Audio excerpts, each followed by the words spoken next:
Hi నమస్కారం నేను దివ్య welcome to orange oven.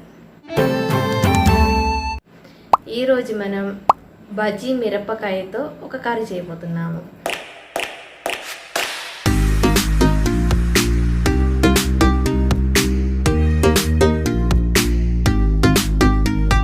కొంచెం తీయగా, కొంచెం పుల్లగా, కొంచెం కారగా బాగుంటుంది టేస్ట్. అందరూ ఒకసారి చేసి చూడండి, ఎలా చేయాలో చూద్దాం.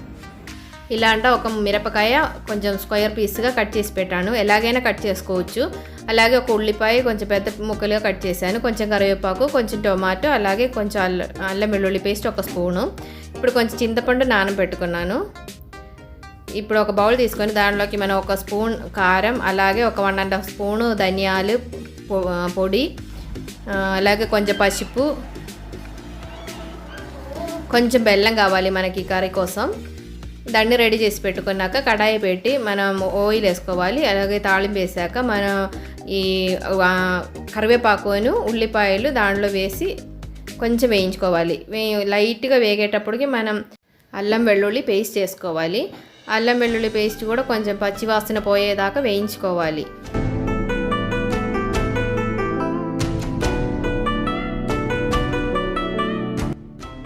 మనం తీసి పెట్టాం కదా పొడిలు, కారం, ధనియా పొడి, పసుపు, అది వేసుకొని కొంచెం పచ్చి వాసన పోయేదాకా వేయించుకోవాలి.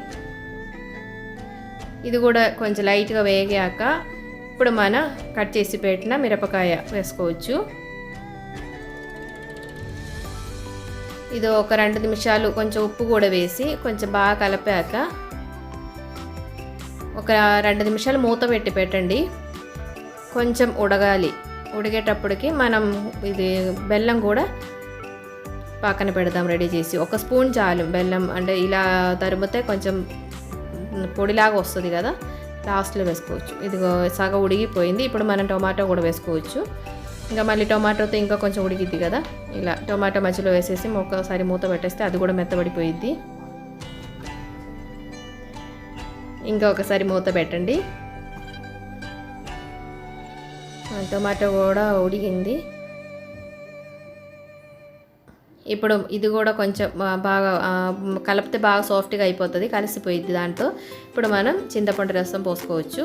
మనకి ఎంత కావాలో అంత చాలు. కొంచెం ఒక 2 స్పూన్లు వేస్తే సరిపోయిద్ది, ఎక్కువ లేదు కదా, కర్రీ తక్కువ కాబట్టి కొంచెం వేయండి, చూసుకొని మళ్ళీ కావాలంటే వేయవచ్చు. ఇప్పుడు కొంచెం వాటర్ కూడా పోసి ఒక 2 నిమిషాలు మూత పెట్టండి. ఇప్పుడు బెల్లం కూడా వేయండి, కొంచెం 1 స్పూన్ చాలు బెల్లం. మరి మనకి తీపి కోసం ఇష్టం తక్కువ కావాలి అనుకుంటే తక్కువ వేయండి, బాగా ఇష్టంగా ఉండేవాళ్ళు వేసుకోవచ్చు కొంచెం. ఇది అన్నీ సమానంగా ఉంటే సరిపోయిద్ది. ఒక నిమిషం ఉడకనివ్వండి. మన కర్రీ రెడీ అయిపోయింది. ఇప్పుడు మనం సర్వ్ చేసుకోవచ్చు. కర్రీకి కొంచెం కారం, ఉప్పు, పులుపు అన్నీ సమానంగా ఉండదు. ఒకసారి టేస్ట్ చూస్తాను. బాగుంది, అన్నీ కరెక్ట్గా సరిపోయింది. అందరు చూసారు కదండి, ఇన్స్టెంట్ కర్రీ రెడీ అయిపోయింది. అంటే జస్ట్ 10 మినిట్స్లోనే బాగా టేస్టీగా కర్రీ అందరికీ నచ్చుతుంది. అందరు హెల్తీగా ఉండండి, హ్యాపీగా ఉండండి. Thanks for watching. Orange oven continues. Bye bye.